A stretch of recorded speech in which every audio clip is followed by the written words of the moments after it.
नमस्कार, मैं हूं मृत्युंजय कुमार झा और आज हम सबसे पहले बात करेंगे मानसून की, क्योंकि अब पूरे मार्केट की नज़र मानसून के पहले अनुमान पर टिकी हुई है। कल आईएमडी का यानी मौसम विभाग का पहला अनुमान मौसम का जारी होगा। बाजार की पूरी नज़र, एग्रीकल्चर मार्केट की पूरी नज़र अब इस अनुमान पर टिकी हुई है। कल 3 बजे आईएमडी पहला अनुमान यहां पर जारी करेगा मौसम को लेकर के, और इसके बाद आपको एक बड़ी हलचल कमोडिटी मार्केट में, खास करके एग्री कमोडिटी मार्केट में देखने को मिलेगी।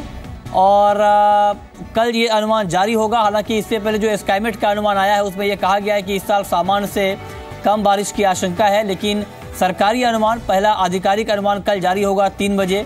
और उसके बाद कहीं ना कहीं इस बात की संभावना बढ़ेगी कि क्या मानसून में कुछ कमी रहेगी या फिर मानसून इस साल सामान्य रहने वाला है। ये इसलिए भी महत्वपूर्ण है क्योंकि इसके बाद आपको इसका इम्पैक्ट मार्केट के ऊपर दिखेगा, एग्रीकल्चर मार्केट के ऊपर दिखेगा और साथ ही एग्री कमोडिटीज़ के प्राइसेस पर इसका अनुमान दिखेगा। लेकिन उससे पहले आईएमडी के एक पूर्व डायरेक्टर ने ये अनुमान जताया है कि इस साल मानसून समय से पहले यानी 25 मई के आसपास केरल में दस्तक दे सकता है, जबकि आमतौर पर 1 जून के आसपास मानसून केरल पहुंचता है। तो अगर ऐसा होगा तो ये मानसून के मोर्चे पर एक अच्छी खबर मानी जाएगी। इससे पहले मौसम विभाग ने भी ये संभावना जताई है कि एल नीनो का कोई बड़ा इम्पैक्ट मानसून के ऊपर नहीं पड़ने वाला है। और चलिए आपको ये बताते हैं, कल चूंकि अनुमान जारी होने वाला है तो उससे पहले आपको ये बताते हैं कि पिछले 5 साल में जो मौसम विभाग का अनुमान है और जो एक्चुअल बारिश है इसके बीच कितना तालमेल है, ये हम आपको बताने जा रहे हैं।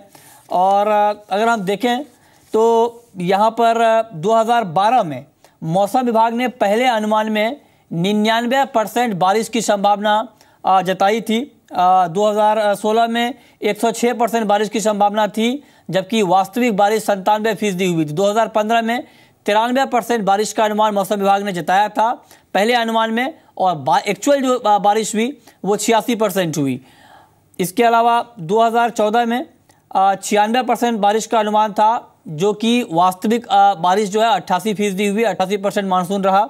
इसके अलावा 2012 में 99% बारिश का अनुमान पहले अनुमान में आईएमडी ने जताया था और बारिश हुई 92%। तो ये आपको हमने 5 साल का एक आंकड़ा बताया कि पहला अनुमान और वास्तविक बारिश के बीच कितना तालमेल है। और इस पर बातचीत करने के लिए हमारे साथ एके शाह हैं आईएमडी के। सर, स्वागत है आपका जी बिजनेस पर। कल मानसून का पहला अनुमान जारी होना है, आंकड़े तो कल सामने आएंगे कि किस तरह की बारिश होगी, लेकिन मेरा सवाल आपसे ये होगा कि जो अब तक के हालात आपको दिख रहे हैं, चाहे वो गर्मी को लेकर के हो, टेम्परेचर के लेकर के हो, या जो तमाम जो इंटरनेशनल एजेंसीज ने आशंका जताई है एल नीनो की, आपका सर अपना व्यू क्या है अभी तक के हालात को देखते हुए? नहीं, हमने इसके पिछले महीने में भी फोरकास्ट दिया था एल नीनो के बारे में, और तब एल नीनो की संभावना मानसून के अंतिम समय में, अंतिम महीने में, अगस्त के बाद ही सितंबर में कुछ संभावना थी।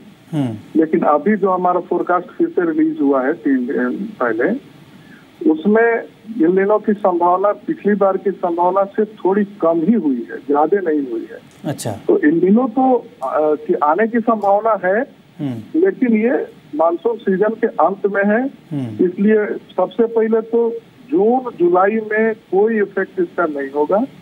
अगर होगा भी तो अगस्त के एंड से कुछ इफेक्ट होगा। लेकिन उसके साथ साथ ही सिर्फ एल नीनो ही नहीं होता है, इंडियन ओशन का भी बहुत बड़ा रोल होता है। तो इंडियन ओशन डाइपोल एक फेनोमेना है, वो पॉजिटिव होने के तरफ जा रहा है। अगर वो पॉजिटिव हो जाएगा तो जब उसका अच्छा इफेक्ट होगा और एल नीनो का इफेक्ट कम हो जाएगा उसको। जी, मिस्टर शाह, काफ़ी अच्छी बात आपने बताई है, लेकिन जो फिलहाल जो तापमान है देश में और 10 राज्यों में लू की भी चेतावनी है, टेम्परेचर काफ़ी ज़्यादा है, हीट वेव ज़्यादा है, क्या इसका कुछ इम्पैक्ट आप देख रहे हैं मानसून के ऊपर? नहीं, हीट वेव का इफेक्ट तो ऐसा नहीं होता है, लेकिन ये है कि इसके अगर लैंड, भारतीय भूभाग अगर ज्यादा गर्म होता है तो ये एक्चुअली मानसून सर्कुलेशन जो होता है वो लैंड से ओशन की तरफ होता है और ओशन से लैंड की तरफ होता है। तो एक गर्म हवा होगी और वो ओशन में जाएगी, ओशन से जो हवा आएगी वो निचले स्तर पर लैंड की तरफ आएगी। तो मानसून का सर्कुलेशन इससे और अच्छा होगा। ओके, तो आप कह रहे हैं कि इससे मानसून का कैलकुलेशन और अच्छा होगा, तो आपके लिए कोई कंफ्यूजन नहीं है। जो हीटवेव की खबरें आप देख पा रहे हैं, जो हीटवेव की न्यूज आ रही है, उससे मानसून के ऊपर कोई बड़ा फर्क नहीं पड़ेगा। इनफैक्ट मानसून के ऊपर इसका पॉजिटिव इंपैक्ट पड़ने वाला है। इसको लेकर के आपके अंदर कोई कंफ्यूजन नहीं रहना चाहिए। मिस्टर साहब, मेरा एक सवाल आपसे और होगा। एक आईएमडी के पूर्व डायरेक्टर हैं पीजे जोसेफ, जिन्होंने इस बात की संभावना जताई है कि मानसून इस साल समय से पहले यानी 25 मई के आसपास केरल के तट पर दस्तक दे सकता है। इस पर सर कुछ कहना चाहेंगे आप? नहीं, इतना पहले मानसून के ऑनसेट का फोरकास्ट किया नहीं जा सकता है। ये सब जो भी है वो मतलब उससे आईएमडी को कोई ये नहीं है कि इतना पहले मानसून का ऑनसेट का फोरकास्ट तो इतना पहले नहीं किया जा सकता। हाँ, 2 महीना पहले, 1.5 महीना पहले नहीं किया जा सकता। ठीक है। मिस्टर साहब, एग्रीकल्चर अगर हम खेती की बात करें तो खेती को लेकर के चिंता रहती है हर बार जब मानसून की खबरें आती हैं। ऐसे में क्या कुछ किसानों के लिए आप कुछ सुझाव यहाँ पर शेयर करना चाहेंगे हमारे माध्यम से कि किसानों को कुछ पैनिक होने की जरूरत नहीं है? सबसे पहली बात यह है कि हम लोगों ने एक मानसून, सीजनल मानसून का एक हवा बना दिया है। हाँ। और उससे किसान भी प्रभावित हो जाते हैं बहुत हद तक, उनके दिमाग के और बहुत लोगों के ऊपर। सीजनल मानसून में बारिश बहुत होती है, उसमें 4-5% कम, 7-8% कम से बहुत कुछ होने वाला नहीं, बिल्कुल, किसानों को खासकर। लेकिन जो हम एक सीजनल फोरकास्ट देते हैं, उसके बाद हर सप्ताह हम अगले 4 सप्ताह के लिए फोरकास्ट देते हैं। और उसमें किसानों के लिए सबसे इम्पोर्टेंट ये है कि कब एक स्पेल आ रहा है, अच्छे बारिश का स्पेल कब आने वाला है, तो एक्टिव कंडीशन कब होने वाला है और कब कितने दिनों तक बारिश नहीं होने की संभावना है। और इसका फोरकास्ट हम प्रत्येक सप्ताह में हर बृहस्पतिवार को रिलीज करते हैं अगले 4 सप्ताह के लिए। उस पर ज्यादा केंद्रित करना चाहिए कि पहला स्पेल कब आ रहा है, जो आप बोल रहे हैं कि 25 मई को या जब भी आएगा तो वो कब आ रहा है, उसके बाद नेक्स्ट कितने दिन तक स्पेल नहीं रहेगा, फिर कब आएगा। तो इसकी भविष्यवाणी हम हर सप्ताह अपडेट करते रहते हैं। वो किसानों के लिए सबसे ज्यादा इम्पोर्टेंट है, उस पर ध्यान दें। जी, बहुत बहुत शुक्रिया मिस्टर साहब आपका हमसे जुड़ने के लिए। आपने काफ़ी महत्वपूर्ण बात बताई कि ये हवा एक क्रिएट किया गया है सीजनल मानसून को लेकर के, और इससे कहीं ना कहीं किसानों को नुकसान होता है। किसानों को ज़रूरत इस बात की है कि उन्हें एक्यूरेट और समय समय पर अलग अलग तरीके से मानसून की जानकारी और उनके इलाके में कितनी बारिश होने वाली है इसकी जानकारी मिलना बहुत ज़रूरी है। चलिए, कल का इंतजार रहेगा मानसून को लेकर के, लेकिन मानसून के अनुमान से पहले कुछ एग्री मार्केट में तेज गिरावट आ गई है। ग्वार में और कैस्टर सीड में आज काफ़ी ज़्यादा गिरावट का माहौल है। आपको बता दें कि कैस्टर सीड वायदा 2.5% से भी ज़्यादा लुढ़क चुका है। ग्वार में भी बिकवाली का माहौल है। कहीं ना कहीं मार्केट को ये लग रहा है कि हो सकता है कि मानसून का फोरकास्ट बेहतर आ जाए या फिर सामान्य बारिश की संभावना जताई जाए, तो उसका इम्पैक्ट कहीं ना कहीं मार्केट दिखाना शुरू कर दिया है। हमारे साथ तरुण सत्संगी हैं, हरीश जी हैं। तरुण, क्या कमेंट होगा आपका, क्यों गिरावट है और क्या ये गिरावट अभी गहरा सकती है?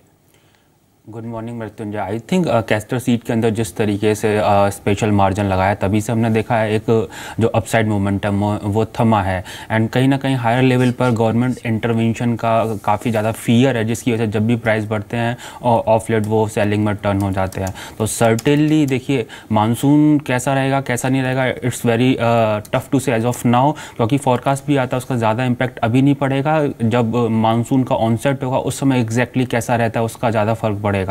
रही बात ग्वार की, हमने काफी अच्छा मूवमेंट देखा है पिछले 2-3 महीने में। हाँ। अभी फर्दर डिपेंड करता है कि जो प्रोड्यूसिंग बेल्ट है वहां का मानसून का फोरकास्ट क्या आता है। हाँ। अगर वो नेगेटिव आता है तो फर्दर रैली आएगा, अगर वो पॉजिटिव आता है तो there would be further short term correction in it. Supply side काफी स्ट्रांग है, कम है, तो हमारा ऐसा मानना है डाउन साइड लिमिटेड रहेगी ग्वार के अंदर।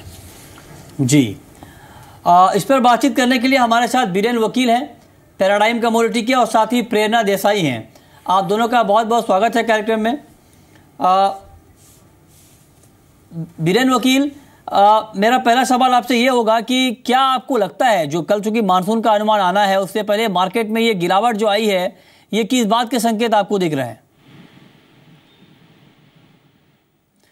लगता है बीरेन से हमारा संपर्क अभी नहीं हो पा रहा है। प्रेरणा, आपका कमेंट क्या होगा, इस गिरावट को आप किस तरीके से देख रही हैं? मुश्किल है ये कहना कि फ्यूचर मार्केट में क्यों गिरावट आ रही है, पर इतना कह सकते हैं कि प्राइसेस काफी रैली कर गए थे। आप देखेंगे कि रबी के हार्वेस्ट के समय प्रैक्टिकली सभी कमोडिटी के प्राइसेस काफी ऊंचे चल रहे थे। तो एक तो उसके चलते भी न्यू ईयर फाइनेंशियल ईयर खत्म हो रहा था और मार्केट एक्टिविटी खत्म हो गई थी, वो सारा रिवाइवल आ रहा है और वो एक वजह बनती है कि स्पॉट प्राइसेस जो हैं वो ऊपर में सस्टेन ना करे और अराइवल जैसे इंप्रूव हो तो उसमें करेक्शन आए। बीरेन वकील, आपका कमेंट क्या है? क्या आप इस गिरावट को मानसून से जोड़कर देख रहे हैं? सभी प्राइसेस में मुझे ऐसा लग रहा है, काफी प्राइसेस में जो एलिवेटेड है या तो थोड़े इन्फ्लेटेड थे, वो उसमें रीरेटिंग प्राइस रीडिस्कवरी हो रही है। जहाँ तक मॉनसून का सवाल है, अभी कुछ कहना समय से ज्यादा अर्ली होगा, बट ट्रेनिंग एरिया है मलेशिया या जहाँ, तो वहाँ काफी अच्छी बारिश हुई लास्ट वीकेंड में, कुछ दिनों में। तो ऐसा मैं मान सकता हूँ कि मॉनसून की जो अल्नीनो की आशंका ज्यादातर प्राइवेट एजेंसीज जो आती है वो थोड़ी ओवर ब्रेक लग रही है। ओके।